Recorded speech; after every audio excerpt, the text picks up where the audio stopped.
Се зголемуваат политичките тензии. Инцидентот во затворот во Шутка, во кој беа инволвирани екс-министри притвореници, дополнително ги електризираше односите меѓу власта и опозицијата, кои веќе беа нарушени со приведувањата на Миле Јанакиевски и Спиро Ристовски. Сабајлето рано се слушнав со директорот, кој што ми даде устен извештај што всушност се случило.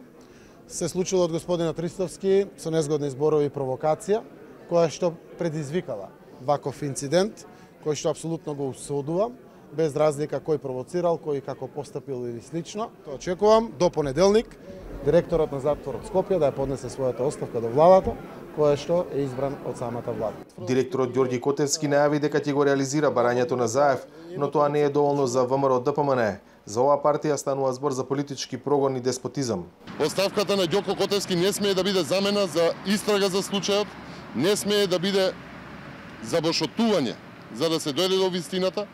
Кој стои за овој грозоморен чин, кои се организаторите, кои се нарачателите. Одговори на овие прашања не смеат да бидат заборавени или да потонат во сенката на оставката на Котевски.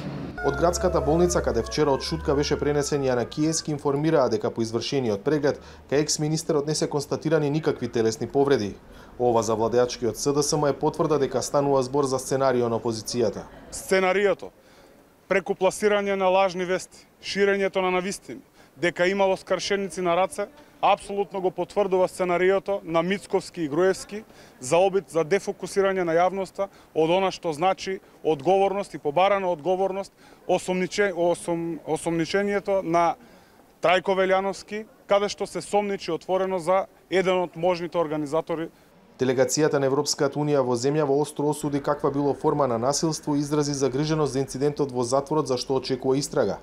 И народниот правобранител отвори предмет за случувањата во Шутка, каде од завчера Јанакиевски и Ристовски се во 30-дневен притвор поради сомнение дека заедно со Никола Груевски, Трајко Велјановски и Никола Бошковски ги организирале настаните од 27 април.